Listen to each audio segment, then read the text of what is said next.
What's up guys, welcome back to my channel. So in this video today, I'm going to be showing you guys how not to disassemble your Logitech Wireless Pro mouse. So initially I was doing a good job disassembling this mouse. So I took off all the screws, I took out some of the parts, no issues whatsoever. But then I got up to these blue plastic parts that hold magnets into place. And the reason for these parts with the magnets is that they basically hold the swappable buttons in place. So for those of you that don't know, this is an ambidextrous mouse. You can use it both in your right and left hand, depending on if you're a righty or a lefty. And you can do this by swapping out the buttons. You just simply pick out the buttons. Very, very easy actually, if you ask me. They're held in place by these magnets, by these blue shells that hold these magnets. And this is the part where I really messed up. So these blue plastic parts are semi-sandwiched together, and I didn't know this. So I didn't know that you take out some more screws and this part, or rather these two parts, come apart. I didn't know that. So what ended up happening was I applied too much pressure and I just got frustrated. I ended up ripping one of the flat plugs, and I got further frustrated. I ended up breaking these plastic parts by just forcing them out of the shell and cracking the plastic. So I kind of got really frustrated taking apart this mouse because I didn't read the manual. So I'm here to tell you that before you take apart any mouse, be patient and try to watch as many tutorials as you can, if there are any.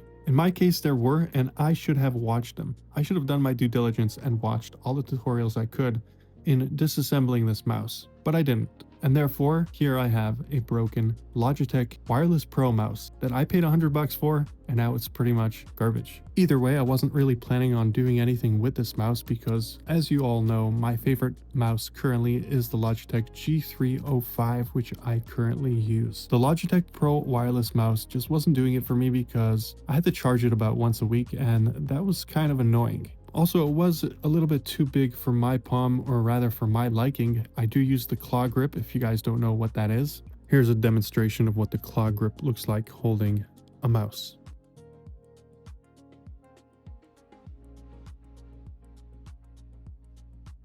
Anyway, while further disassembling this mouse, I kind of got curious and thought about what the Chinese equivalent was to the Logitech mouse, or rather what's the Chinese equivalent to the Hero sensor that's in the Logitech gaming mice.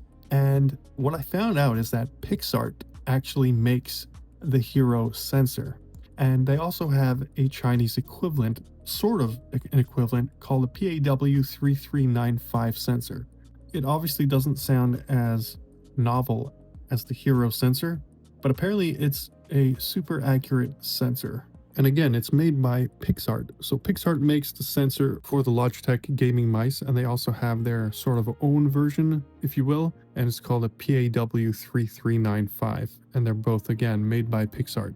So if you went on AliExpress, you would actually find some mice that use the PAW3395. The problem is that I don't think the battery life is as well optimized. If you actually do a search and find out the battery life on the mice that use the PAW3395, so I think there's some brands on AliExpress. For example, there's the AJAZ AJ199, and they have some other brands, and they're relatively inexpensive, but I don't know about the battery life. I was reading some reviews, and some say that the battery life is not as optimized as it is on the Logitech gaming mice. So just consider that before purchasing a Chinese gaming mouse with the Pixart sensor, or rather the PAW3395 or any PAW sensor.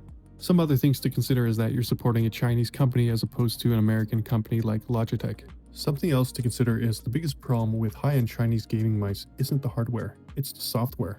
Most of these brands ship unsigned, unverified apps that trigger antivirus warnings, run hidden background processes, and connect to unknown servers. There's no transparency, no audits, and no accountability. So even if the mouse uses a top-tier sensor, the software controlling it is a complete security risk. That's just something else to really consider. Either way, I'll probably end up buying a Chinese mouse like the AJAZ AJ199 or something similar, something that uses the Pixart sensor that's not a Logitech, just to get an idea of what I'm getting, obviously for science. So to conclude the narrative of this video, the disassembly was an epic failure, but I guess the story and the Chinese mouse insight was probably helpful in some way or whatever.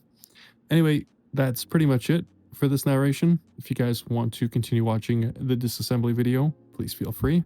Thank you so much for watching, and I'll catch you guys in the next one. Later.